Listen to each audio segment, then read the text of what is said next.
it's funny that I think we talk to people, and in that case that sometimes people are saying, because we charge, because our fee is higher for a couple versus, working with individual, obviously, because there's more work and more inputs and all that sort of stuff. But they say, well, should I, or maybe I should just do it because I'm the one that makes the decisions. But for mine, I think, like you guys say, that there's this huge benefit in that you go, well, actually, no, this is what we've got. So, we can spend it all, we can save it all. Like, either of those things are probably not, well, one's not going to be very financially responsible. The second's not really going to make us any money, or probably we're somewhere in the middle. But for that dominant person, that they're pushing it down the line to the other person to say, well, you have to do this. Whereas when you go through the process, you go, well, no one has to do anything, but we have to decide what we're going to do. So let's decide. Do you have any tips for anyone that would be in that sort of having that sort of thought in their mind? No, mate. Well, we obviously weighed that up ourselves. I mean, Jen had just stopped her job just before COVID to start her own business. So, we had obviously the thought of, do we just do me as the main revenue earner and then not do her? But to be honest, we were in it together. So it's exactly what you said there, mate.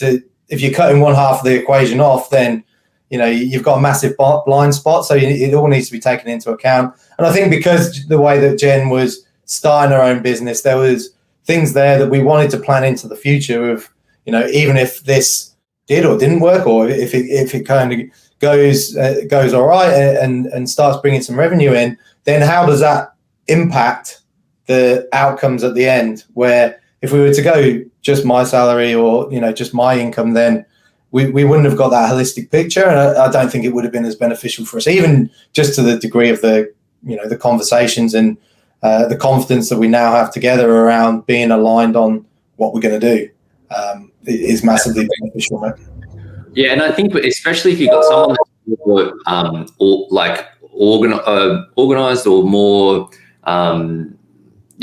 more likely to spend, that you're probably going to save more than that extra little bit of money that you pay over the next 12 months by being, making those decisions and being in it together as a team. So, I think it's hard to know before you've gone through that process, but certainly we have the benefit of having seen it a whole heap of times before and the impact that it has. So, it's great, I suppose, that you went down that path, and you can, you'll now see that come together over the next little bit. And I know that you're already seeing it as per what we were talking about before. I can imagine also, mate, it probably would drive some animosity. Not that obviously we've got no experience, we don't go the other way, but if someone was pushing down to the other person around, you're only spending this amount of money a week, I can imagine that'd, grate you.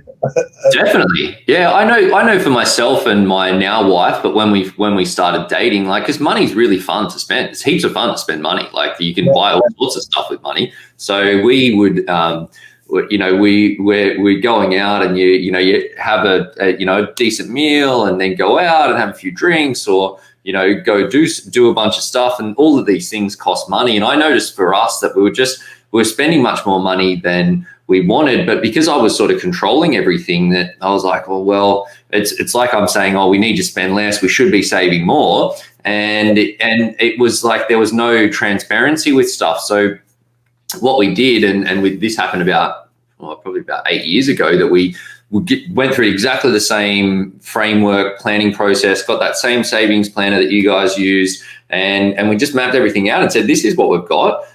Where do we want to be allocating our cash? And we went through and we put all the things in, and then everything was in the red. We were going backwards, massively, because that's what you do, right? Like, you go, I want this much for travel, I want this much for eating out, I want this much for all these other things. And you look at it and go, crap, now I need to reprioritize, because obviously, one, you can't just keep going backwards, but two, you want to be saving some money. And the more you save, that the more quickly you get ahead. But we just sat there, and I definitely am more of the driver of the finances in our relationship, being a financial planner, definitely. But we just sat there and said, okay, well, what are we going to deprioritize? And then we decided together, and then we set up the framework, and then start tipping the money through the buckets. And that was the thing. And we immediately, I think we increased our savings at that time about 400%.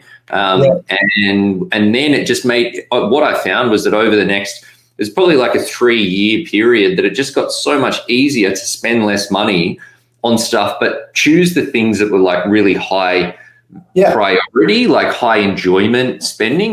For us, and especially living in Sydney, that we fell into the habit of, we're just ordering in like all of the time. Like we just every night doing that stuff, and not that's obviously that's great, but and you know, tasty, but you end up spending all of this cash, and we've now pared it back, and we still order in like, you know, once or twice a week, but you actually enjoy it more because it's something that you do sometimes instead of just what you do every day. So I think it's that, you know, nobody's opinion is necessarily more important, although maybe I wouldn't say that to my wife, but you know, you do just need to sort of decide together, and then you've made your decision. So then you stick to your